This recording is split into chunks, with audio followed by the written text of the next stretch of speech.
देखें question number 6 है और क्वेश्चन की स्टेटमेंट है, कहता है शो दैट द लाइंस, ये दोनों लाइंस हैं, ये फर्स्ट टू लाइंस जो हैं, this is line number 1 and this is line number 2, या इक्वेशन 1 इक्वेशन 2 कहने की बात है, ठीक है। और नीचे वाली जो इक्वेशन है सर्कल की इक्वेशन है।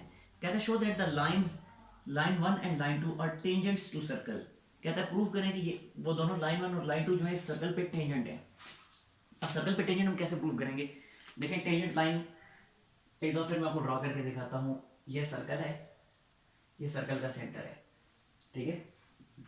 अब ये जो लेट्स सपोज इस पॉइंट पे अगर मैं टेंजेंट ड्रॉ करता हूँ तो ये इस पॉइंट पे मैंने टेंजेंट लाइन ड्रॉ कर दी, इस वाले पॉइंट पे मैंने टेंजेंट लाइन ड्रॉ कर दी, ये सर्कल का सेंटर है। अब देखें बिल्कुल क्लियर है कि जो टेंजेंट लाइन होती है उस टेंजेंट लाइन का सर्कल के सेंटर से जो परपेंडिकुलर डिस्टेंस बनता है, ये परपेंडिकुलर डिस्टेंस बनेगा, ये जो मैंने ड्रॉ किया रेड कलर में, ये जो परपेंडिकुलर डिस्टेंस जो बनता है सर्कल के सेंटर से टेंजेंट लाइन का, वो हमेशा रेडियस के इक्वल होता है। देख लें क्वेश्चन, ये वाकई इस टेंजेंट लाइन का सर्कल के सेंटर से जो डिस्टेंस बन रहा है वो सर्कल के रेडियस के इक्वल बन रहा है। तो अब अगर हमने ये प्रूव करना है कि ये दोनों लाइंस टेंजेंट लाइंस हैं इस वाले सर्कल के ऊपर, तो हमें ये प्रूव करना पड़ेगा कि इन दोनों लाइंस का जो डिस्टेंस है सर्कल के सेंटर से वो सर्कल के रेडियस के इक्वल है, ठीक है। तो इसके लिए फिर सर्कल का रेडियस भी हमें चाहिए होगा और साथ ही साथ इन दोनों लाइंस का सर्कल के सेंटर से डिस्टेंस भी चाहिए होगा। और सर्कल के सेंटर से डिस्टेंस फाइंड करने का वही वाला फार्मूला हम यूज़ करेंगे जो कल भी यूज़ करते हैं कि अगर एक पॉइंट P है उसके कोऑर्डिनेट्स हैं x1 y1, जबकि एक कोई दूसरी लाइन है जिसकी इक्वेशन है ax plus b y plus c equal to 0। तो इस पॉइंट और इस लाइन के दरमियान डिस्टेंस हम कैसे फाइंड करते थे? ऐसे फाइंड करते थे कि इस लाइन में x की जगह हम x1 पुट कर देंगे यानी पॉइंट का कोऑर्डिनेट, इसी तरह y की जगह y1 पुट कर देंगे यानी पॉइंट का y coordinate, plus c whole mod divided by इसी लाइन के जो कोएफिशिएंट्स हैं उनका square inside the square root, और ये होता था distance, distance between point and line, ठीक है। तो यही वाला फार्मूला हमें यूज करना है। तो इसके लिए जरा गौर से देखें, हमें इस टेंजेंट लाइन का डिस्टेंस सर्कल के सेंटर से रिक्वायर्ड होगा ना, तो फिर सर्कल के सेंटर के कोऑर्डिनेट्स हमारे पास मौजूद होने चाहिए। अब वो सर्कल के सेंटर के कोऑर्डिनेट्स हम कैसे फाइंड करेंगे? तो आपको याद होगा चैप्टर के स्टार्ट में मैंने आपको बताया था, चैप्टर के स्टार्ट में मैंने आपको बताया था कि जो सर्कल का जो सेंटर होता है सेंटर के कोऑर्डिनेट्स थे -g एंड -f, ठीक है। जबकि जो रेडियस था वो क्या था? वो था g² plus f² minus C inside the square root, ठीक है। ये आपको मैंने लिखवाया भी था और आपकी बुक में भी मौजूद है। बुक के पेज नंबर बता देता हूँ मैं, पेज नंबर 251 पे मौजूद है। पेज नंबर 251 में ये जो टॉपिक है ना general form of equation of circle, उसमें ये मौजूद है। सर्कल के सेंटर -g -f और रेडियस जो है g² plus f² minus C inside the square root, ठीक है। तो अब यहाँ से हम सर्कल की जो इक्वेशन है इससे बड़ी आसानी से हम g और f फाइंड कर सकते हैं। जब यहाँ से g और f आ जाएंगे तो हमें सर्कल का सेंटर भी मिल जाएगा, सर्कल का रेडियस भी मिल जाएगा। अब जरा देखें, मैं आपको फाइंड करके दिखा देता हूँ g और f। इसके लिए ये सर्कल की जो इक्वेशन है इसे मैं 3 का नाम दे देता हूँ, इसको मैं कंपेयर कर लेता हूँ। कंपेयरिंग 3 बाय जो जनरल फॉर्म थी सर्कल की, कौन सी थी? वो थी x² plus y² plus 2gx plus 2fy plus c is equal to 0। तो इस इक्वेशन 3 को, ये जो सर्कल की जो इक्वेशन है इसको इस सर्कल की जनरल फॉर्म से मैं कंपेयर कर लेता हूँ। तो यहाँ से मुझे 2g की वैल्यू क्या मिलेगी? 2g की वैल्यू मिल जाएगी, देखें यहाँ x का कोएफिशिएंट 2g है और यहाँ x का कोएफिशिएंट 6 है, तो 2g की वैल्यू 6 मिलेगी, तो g की वैल्यू मेरे पास आ जाएगी 3, ठीक है। इसी तरह अब 2f की वैल्यू, y का कोएफिशिएंट 2f है जबकि ऊपर वाली इक्वेशन में y का कोएफिशिएंट -4 है, तो यहाँ से f की वैल्यू आ गई -2, ठीक है। तो अब मैं इजीली सर्कल का सेंटर भी फाइंड कर सकता हूँ और सर्कल का रेडियस भी फाइंड कर सकता हूँ।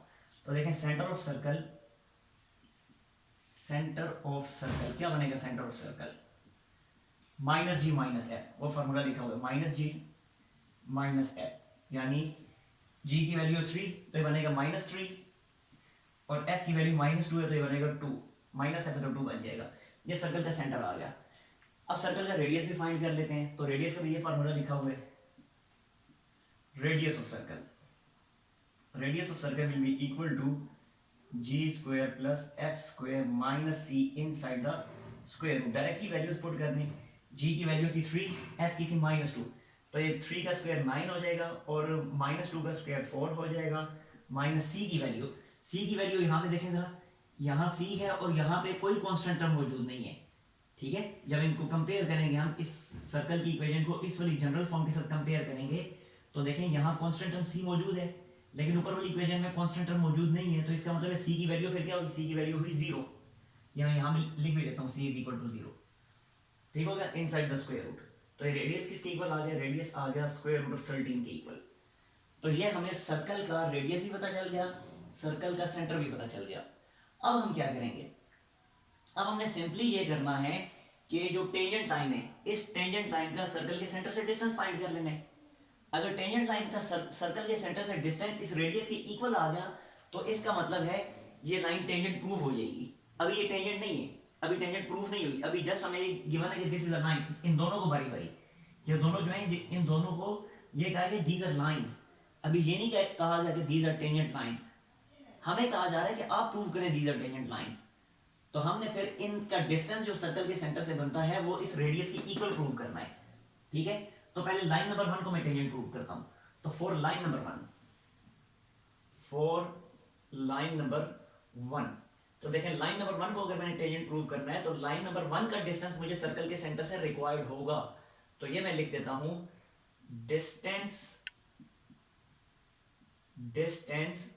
Of line 1 from centre of circle, और ये बनेगा क्या, ये बन जाएगा दिस इज इक्वल टू, देखें जरा ये है 3x - 2y, तो ये मैं लिखूंगा 3, और क्योंकि सर्कल के सेंटर से डिस्टेंस चाहिए ना तो सेंटर के कोऑर्डिनेट्स लिखने पड़ेंगे, और सेंटर के कोऑर्डिनेट्स जो हम फाइंड कर चुके हैं -3 - 2, तो यहां O के मैं कोऑर्डिनेट्स लिख देता हूं -3 - 2। ठीक है, तो अब मुझे फिर इसमें x और y की जगह पे -3 और -2 पुट करने पड़ेंगे। तो ये मैं लिखता हूं 3 x की जगह पे -3 क्या आया था, अच्छा 2 आया था। ठीक है, सिर्फ 2 पुट करना पड़ेगा, -3 और 2 पुट करने पड़ेंगे। तो x की जगह पे मैं लिखूंगा -3, तो ये बना 3 × -3 -2, और y की जगह पे आ जाएगा 2। ठीक है, जबकि आगे +c भी था ना कांस्टेंट टर्म, देखें ये +c, लेकिन यहां भी क्योंकि इस वाली लाइन नंबर 1 में c मौजूद ही नहीं है सिरे से, इसलिए वो लिखने की जरूरत ही नहीं है। डिवाइडेड बाय क्या था, देखें फार्मूला था √a² + b², और यहाँ पे a है 3 और b है -2, तो बनेगा 3² plus -2² inside the square root. हो गया क्लियर। और अगले स्टेप में यहां मैं लिख देता हूं दिस इज इक्वल टू, देखिए बनेगा 3 × -3 बनेगा -9 -9 - 4 क्या बन जाएगा, -13 बन जाएगा, -13 मोड डिवाइडेड बाय, ये नीचे भी बनता है स्क्वायर रूट के अंदर 13। आगे समझ। और हमें पता है कि मोड के अंदर जब नेगेटिव वैल्यू आए तो मोड सिंपली उस नेगेटिव वैल्यू को रिमूव करके न्यूमेरिकल वैल्यू हमें वापस कर देता है। तो अब मोड के अंदर लिखा है -13, तो मोड क्या करेगा, इस माइनस को रिमूव करेगा और उसको 13 में कन्वर्ट कर देगा, जबकि नीचे वाला स्क्वायर रूट ऑफ 13 ऐसे ही होगा। अब 13 बाय स्क्वायर रूट ऑफ 13 ये हमें पता है स्क्वायर रूट ऑफ 13 के ही इक्वल होता है। अब देख लें रेडियस भी स्क्वायर रूट ऑफ 13 था और ये जो डिस्टेंस हमने फाइंड किया ये भी स्क्वायर रूट ऑफ 13 है, तो इसका मतलब प्रूव हो गया कि line number 1 is tangent to the circle. ठीक है, इसी तरह लाइन नंबर 2 के लिए भी प्रूव करना है।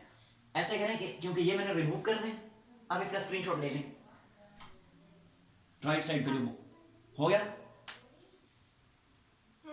अच्छा, अब मैं इसको कर रहा हूं यहां से रिमूव, और अब लाइन नंबर 2 को भी मैं प्रूव करूंगा कि वो भी टेंजेंट है, बिल्कुल सेम इसी फॉर्मूला को यूज करके। अब देखें सेम यही लिखूंगा distance of line number 2, distance of line number 2 from centre of circle, from centre of circle.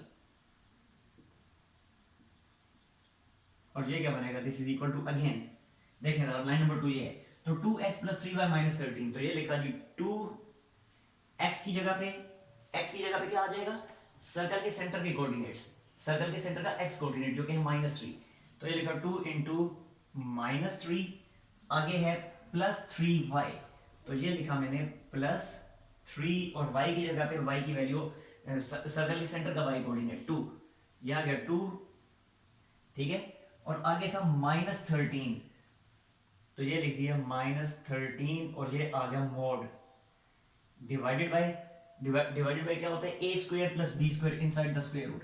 अब a है 2 और b है 3, तो 2 square plus 3 square inside the square root, 2 square plus 3 square inside the square root, और ये बन जाएगा अब -6 प्लस 6। देखें ये 2 इंटू -3 ये -6 बनेगा, जबकि 3 इंटू 2 ये +6 बनेगा। सिंपली ये दोनों कैंसिल हो जाएंगे, ये दोनों कैंसिल हो जाएंगे और आगे रह जाएगा -13 इनसाइड द मॉड, तो ये लिखा -13 inside the mod divided by नीचे भी स्क्वायर रूट ऑफ 13 बन जाएगा। तो यहाँ भी अब देखें एक दफा फिर मॉड इस नेगेटिव वैल्यू को रिमूव करके न्यूमेरिकल वैल्यू हमें एज इट इज वापस कर देगा, और ये भी 13 बाई √13 क्या बनेगा, 13 बाई √13, ये भी बन जाएगा √13। तो देखें ये वाला डिस्टेंस भी, ये लाइन नंबर 2 का जो डिस्टेंस आया, ये डिस्टेंस भी सर्कल के रेडियस के इक्वल प्रूव हो गया, यही था सर्कल का रेडियस, ठीक है।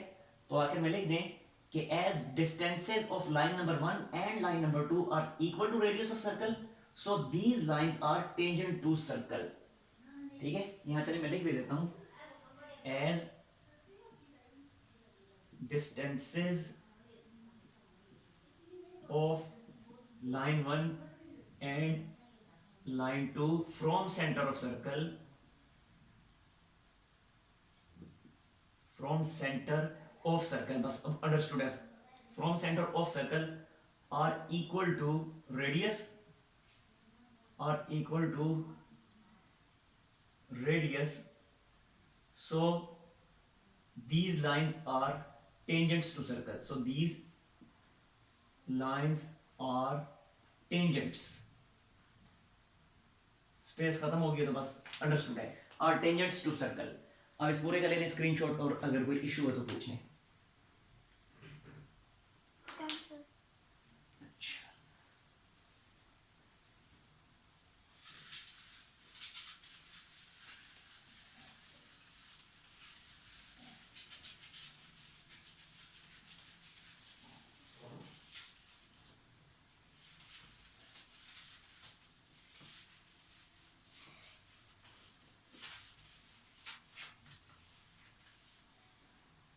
अच्छा जी, नेक्स्ट है question number 7।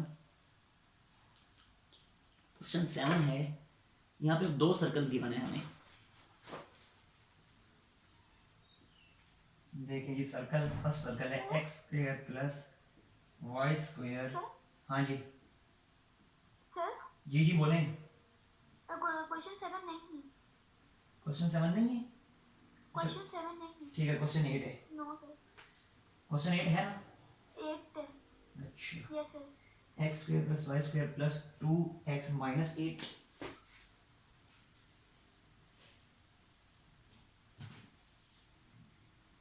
-8 is equal to 0। ये है फर्स्ट सर्कल, जबकि सेकंड सर्कल है x² plus y square minus 6x plus 6y minus 46 is equal to 0। कहते हैं आपने प्रूव करना है कि these two circles touch each other internally। कहता है प्रूव करें दोनों इंटरनली टच करते हैं एक दूसरे को, दोनों सर्कल्स हैं। तो जब दोनों सर्कल्स हैं, इसे मैं कह देता हूँ C1 सर्कल 1 मीन्स, और ये है C2 सर्कल 2, ठीक है। अब इंटरनली जब सर्कल्स टच करते हैं तो देखें सिचुएशन क्या बनती है। पहले एक्सटर्नली देख लें, दोनों समझा देता हूँ, उसी से फिर क्वेश्चन नंबर 7 अगर आपने करना हुआ तो हो जाएगा वो भी ऐसे ही, ठीक है। देखें जरा, अब ये सर्कल है फर्स्ट सर्कल C1 और ये सर्कल सेकंड सर्कल है C2। साइज में मैंने दूसरा छोटा ड्रॉ किया है और ये इसका सेंटर है, ठीक हो गया।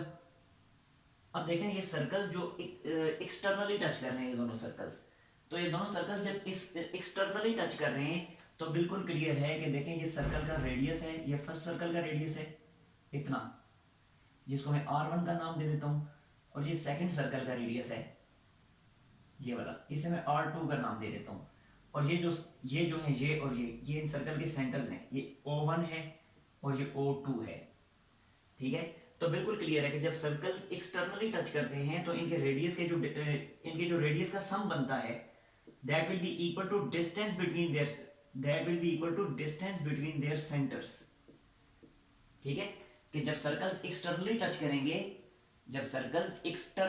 करेंगे तो इनके सेंटर्स का जो डिस्टेंस होगा O1 O2 डिस्टेंस, वो इनके रेडियस के सम के इक्वल होगा। लेकिन अगर सर्कल्स इंटरनली टच करें तो आप जरा देखें क्या होगा। ये फर्स्ट सर्कल, ठीक है, ये एक और सर्कल मैं यहां ड्रॉ कर देता हूं। ये देखें, अब ये सर्कल्स इंटरनली टच कर रहे हैं। अब ये जो है ये है सेंटर O1 यानी बड़े वाले सर्कल का सेंटर, और ये जो डिस्टेंस है इतना, ये छोटे वाले सर्कल का सेंटर है, ये वाला सेंटर O2।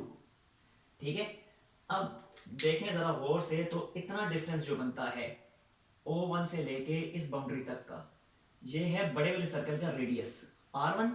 ठीक है, लेकिन ये जो इतना डिस्टेंस बनेगा, ये वाला डिस्टेंस, ये है छोटे वाले सर्कल का रेडियस R2।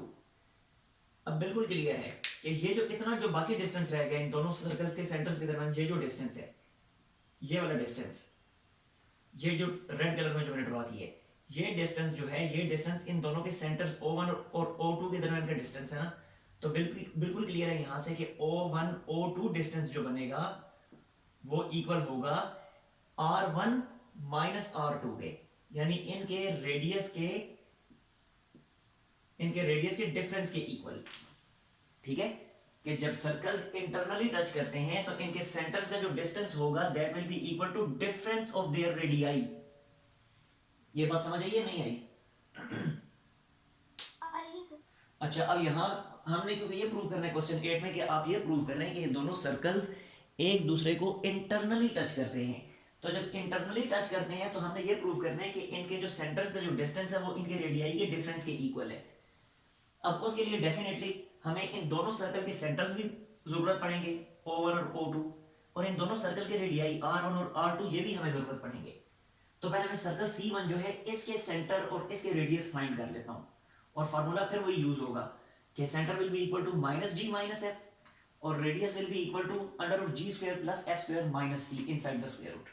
ठीक है, तो वही वाला फार्मूला यूज होगा। तो इसके लिए C1 के लिए भी मुझे G और F की वैल्यू चाहिए और C2 के लिए भी G और F की वैल्यू चाहिए। तो पहले मैं C1 के लिए फाइंड कर लेता हूं, तो लिखता हूं 4C1। अब C1 के लिए जब फाइंड करना है तो फिर मुझे C1 इक्वेशन जो है इसको कंपेयर करना पड़ेगा सर्कल की जनरल फॉर्म से। तो मैं लिखता हूं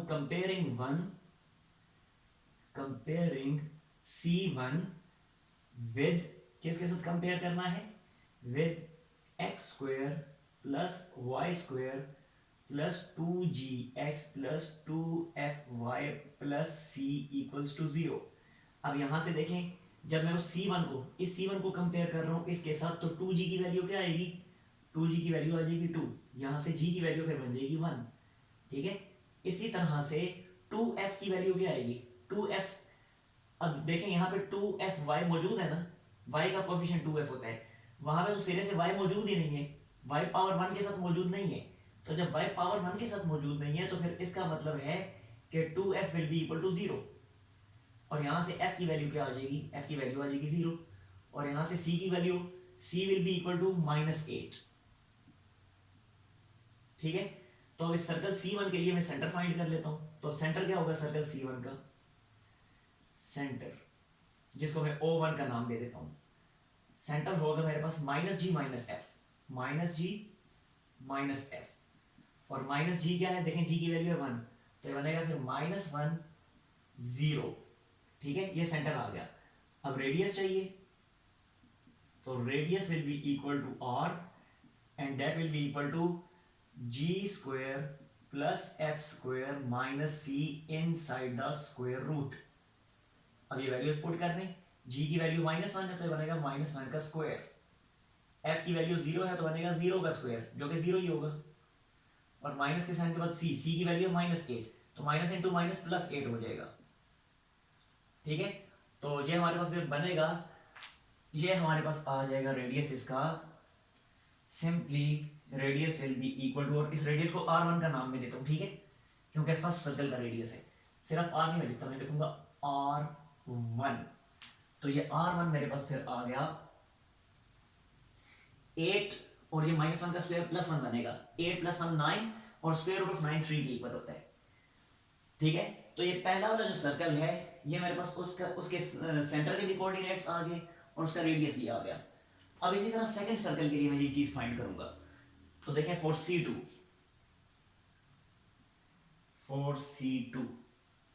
अब C2 जो है सेकंड सर्कल, अब उसको भी कंपेयर करना पड़ेगा इसी स्टैंडर्ड फॉर्म के साथ। तो मैं लिखता हूं comparing C2 with what, x square plus y square minus gx plus 6y minus 46 is equal to 0। तो देखें अब यहां से 2g किसके इक्वल आ जाएगा। सो ये मैंने गलत लिख दी है, 2gx मुझे लिखना था, सारी गलत लिख दी है। x square plus y square plus 2gx plus 2fy plus c equal to 0। इसके साथ मुझे कंपेयर करना है इस C2 को। तो देखें यहाँ से 2g की वैल्यू क्या आ जाएगी, 2g will be equal to क्या बनेगा, 2g -6 बनेगा। तो यहाँ से g की वैल्यू क्या आ जाएगी, g की वैल्यू आ जाएगी -3, ठीक है। इसी तरह 2f की वैल्यू क्या आएगी, 2f will be equal to, यहाँ अब जरा देखें y का कोफिशिएंट 6 है, तो 2f 6 के इक्वल आएगा, तो f की वैल्यू क्या बनेगी, 3 बन जाएगी। जबकि जो कांस्टेंट टर्म है c वो क्या बनती है, -46,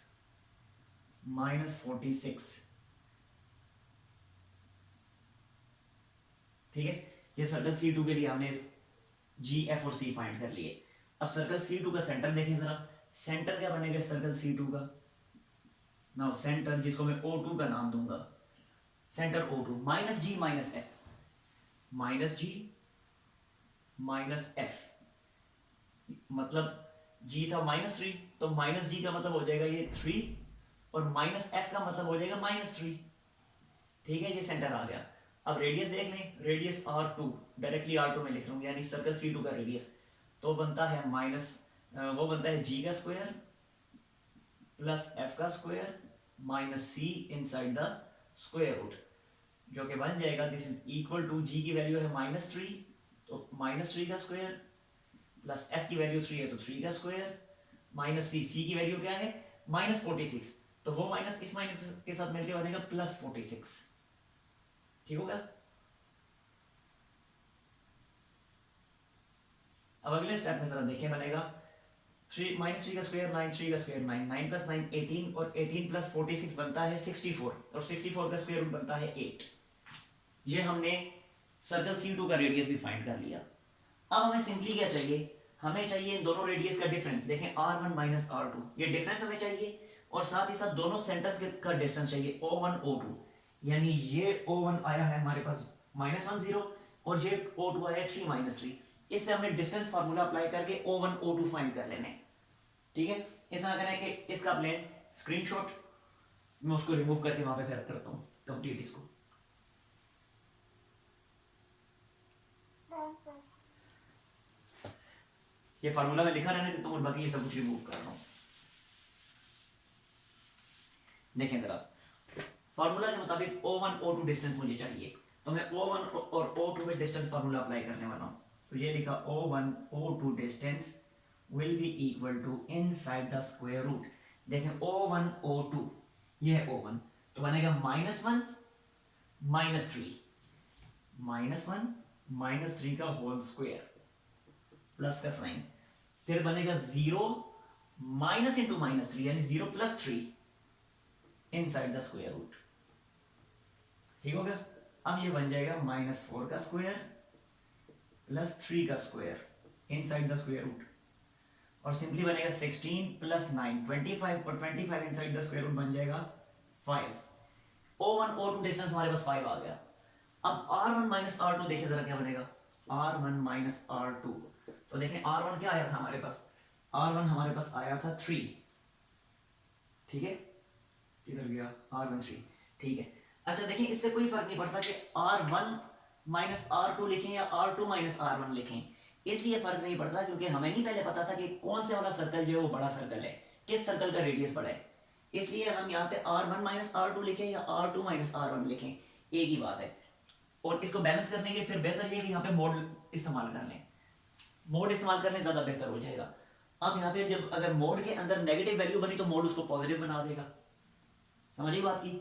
तो इसलिए मैं यहाँ पे अब लिख देता हूँ R1 माइनस R2 मोड, या अगर आप चाहें तो R1 माइनस R2 मोड ना लिखें, सिंपली R2 माइनस R1 लिख दें। यानी जो बड़ा रेडियस आया ना, बड़ा रेडियस जो है उसमें से छोटा रेडियस सब्ट्रैक्ट कर दें, बात एक ही है, ठीक है। तो चलिए मैं आसानी के लिए यही लिख देता हूँ R2 माइनस R1, ताकि कंफ्यूजन ना हो। और R2 हमारे पास आया था 8 और R1 आया था 3, तो ये मैंने लिख दिया 8 माइनस 3 और ये भी 5 आ गया। तो देखें इनके रेडियाई का जो डिफरेंस है वो भी इनके सेंटर का जो डिस्टेंस है वो भी इनके रेडियाई के डिफरेंस के इक्वल आ गया। आखिर में लिख दें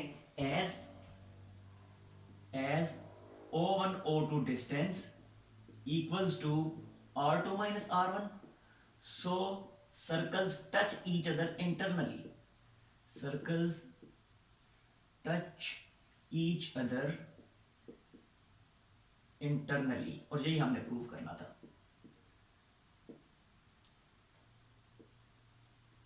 यही हमने प्रूव करना था। हमने इसका स्क्रीनशॉट, और अगर कोई इश्यू है तो पूछ लें।